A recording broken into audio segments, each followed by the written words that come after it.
Olá, amigos, tudo bem? Olha, eu tô num lugar meio silencioso, então eu vou querer falar baixo para não incomodar aqui. Os cachorros estão aqui também. Eu escolhi hoje pro vídeo o seguinte: eu tô lendo o livro Nem Água Nem Lua do Osho, tá? E esse livro é um livro muito interessante, muito rico. Todos deveriam ler para si, não pensando no outro, pensando em si, tá certo? Então eu vou ler uma passagem. O mundo todo o ajuda a ser um imitador. Assim, quando você chega a um mosteiro, perto de um mestre, tenta usar outra vez os velhos métodos utilizados no mundo. Começa a imitar lá também. Mas lá, isto não será de nenhuma ajuda. Lá, isto será a barreira. No mundo, está bem imitar, porque o mundo está cheio de imitadores. Se você for real, terá problemas. Se for falso, será aceito. Este assim chamado mundo quer apenas que você seja uma sombra, não um homem real, porque um homem real é perigoso. Apenas as sombras podem ser subjugadas, podem ser obedientes, podem seguir. Tudo o que lhes é dito para fazer, elas fazem. Um homem real não diz sempre sim. Algumas vezes ele diz não. E quando ele diz não, ele quer dizer não. Você não pode subjugá-lo, não pode suprimi-lo. Desde o nascimento, nós treinamos as crianças para serem falsas. Isto é o que nós chamamos de caráter. Se elas se tornam falsas e reais, nós as apreciamos, as premiamos com medalhas, dizemos que são reais. A falsidade é chamada de real, ideal. E se uma criança se rebela, tenta ser ela mesma, tornar-se uma criança problema. Torna-se. Precisa ser psicoanalisada ou enviada para alguma instituição onde possam consertá-la.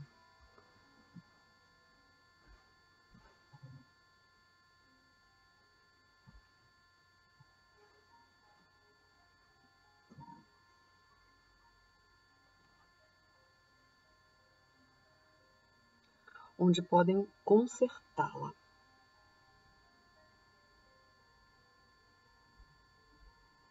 Algo está errado com ela, mas não há nada de errado. Ela está simplesmente se afirmando. Está dizendo, deixem-me ser eu mesma. Um menininho chamado Tommy estava assistindo uma cerimônia de casamento pela primeira vez. Uma pessoa, um visitante, lhe perguntou, Tommy, com quem e quando você gostaria de se casar? Tommy disse, nunca, eu não quero me casar. O homem ficou surpreso e perguntou, por quê? Ele disse, eu já vivi demais com gente casada e eles são tão falsos. E seus pais estavam lá. Não quero me casar porque quero ser eu mesma. A esposa não permite que o marido seja ele mesmo. O marido não permite que a esposa seja ela mesma. Ninguém permite a ninguém ser ele mesmo, porque isto é considerado perigoso. Reprima, e a sociedade é reprimida. Se a sociedade é triste, é natural que assim o seja, não poderia ser de outro modo. Pessoas falsas não podem ser felizes. Podem ser, quando muito, tristes, deprimidas. Freud disse que não existe remédio para a humanidade, que não há esperança de felicidade. E ele está certo. Do jeito que a humanidade está indo, se continuar assim, somente um estado de tristeza, de depressão, de desespero será possível. Apenas um suportar a si mesmo de algum modo, como uma carga, sem dança, sem energia borbulhando, sem vitalidade, sem cantos, sem flores, sem nada. Somente um arrastar-se por aí. As pessoas falsas só podem ser assim mesmo. Quando essas pessoas ficam muito cansadas, muito enjoadas dessa assim chamada sociedade, elas vão a um mestre em busca da verdade. Lá também tentam suas velhas técnicas, mas lá elas saem perdendo. Está certo ser falso com pessoas falsas, porque com elas é difícil ser verdadeiro. Mas quando você está em busca da verdade, Quando vem um mestre, quando a necessidade de conhecer o que é a realidade surge em você, a imitação não é permitida. Se você imitar, estará carregando seu velho padrão, seu velho modo de vida, e esse modo de vida tornar-se-á a barreira. Em religião, nenhuma imitação é perdida. Mas olhe para as pessoas religiosas.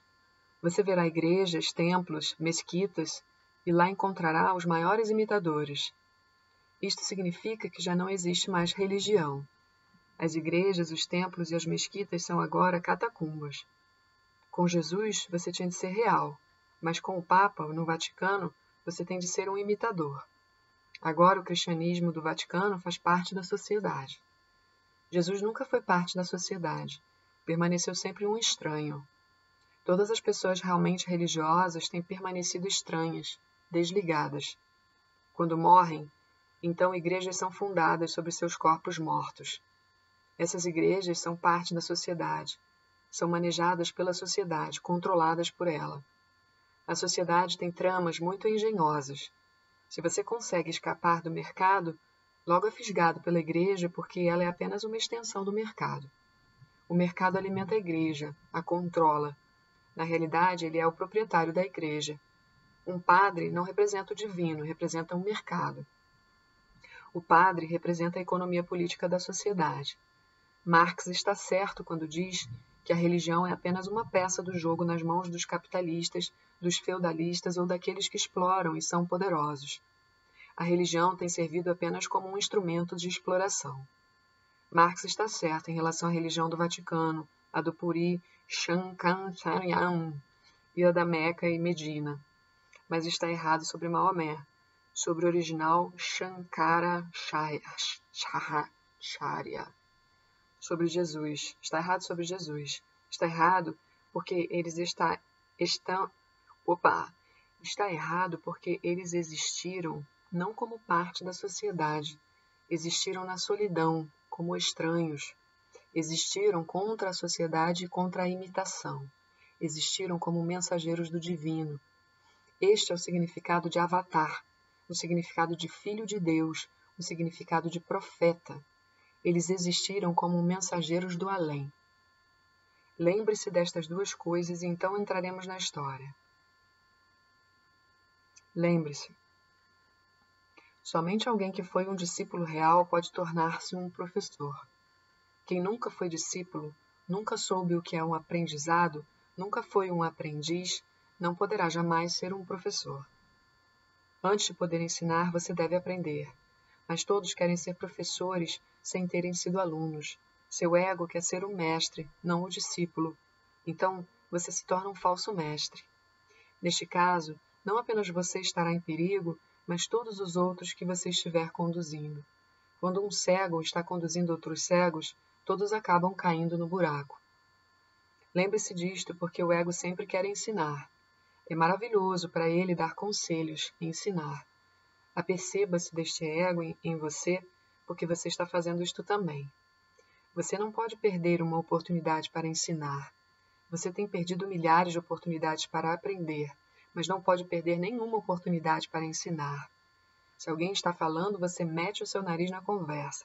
Se alguém faz uma pergunta, você não sabe o significado da pergunta, não sabe qual é a resposta, mas logo arranja uma, porque o seu ego se sente muito bem quando você se mostra sabido. Você sabe e o outro é ignorante. Por isso é que existe tanta atração em ser professor. Ensine. Você é conhecedor, os outros são ignorantes. E este é o velho truque. Você tem as riquezas e o outro é pobre. Você tem um posto e o outro é ninguém. Você é conhecedor e o outro é ignorante. Quando você pode sentir que o outro está por baixo, você se sente no pico. Isto é uma utilização. Esta é a razão pela qual existem tantos professores no mundo, mas muito poucos mestres de verdade. Entretanto, isto sempre foi assim, isto sempre será assim. Quando Mahavir nasceu, ele era um mestre de verdade, e os Jains, na Índia, estavam esperando por um Tirthankar há muitos anos. O 24º estava para vir. O 24º era esperado. Bom, aí aqui eles eram grandes professores, mas não mestres. Podiam falar, podiam pregar, podiam argumentar. Eram argumentativos, debatiam muito bem, e com isso influenciaram muitas pessoas, porque você se deixa influenciar pelos argumentos. Você não se deixa influenciar pelo ser, porque para ver o ser, você deve elevar sua consciência cada vez mais alto. Somente então poderá ver os picos. Se você mora num vale, como pode ver os picos? Você precisa se elevar.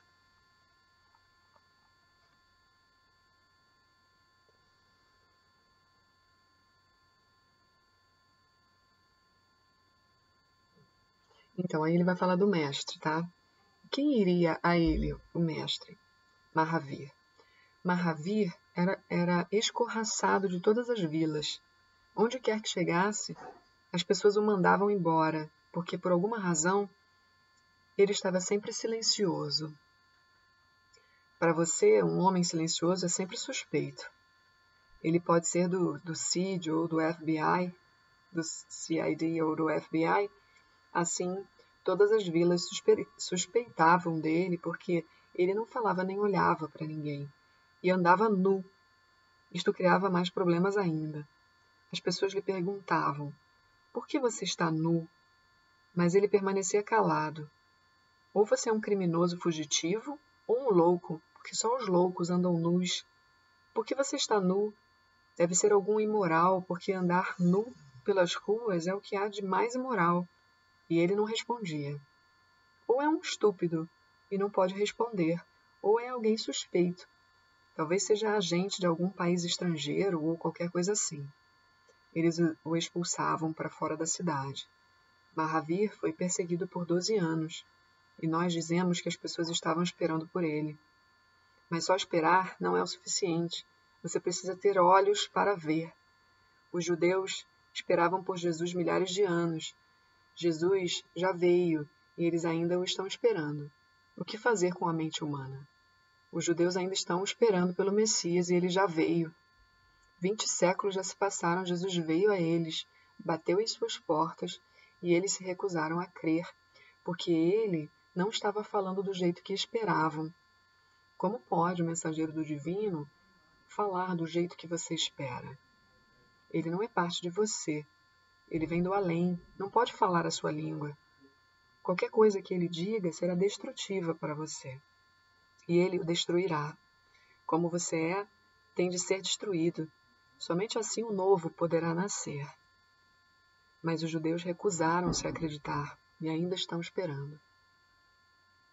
E saiba, se Jesus arranjar coragem outra vez, eu penso que ele não o fará porque o modo como vocês se comportaram com ele foi o suficiente.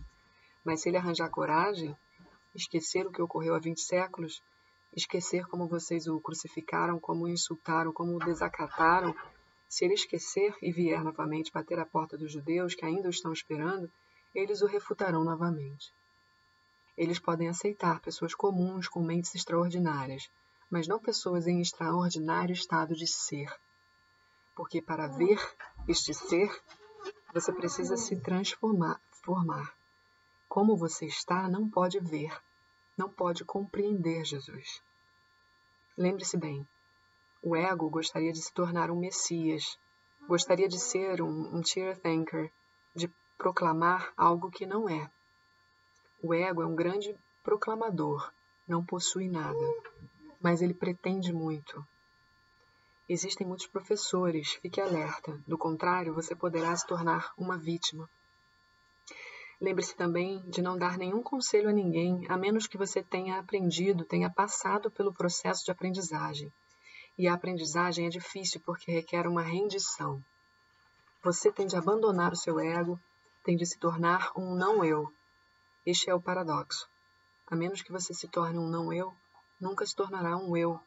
O falso tem de ser abandonado para que o real possa surgir. A falsa moeda tem de ser jogada fora para que a procura do real, do autêntico, possa ser iniciada.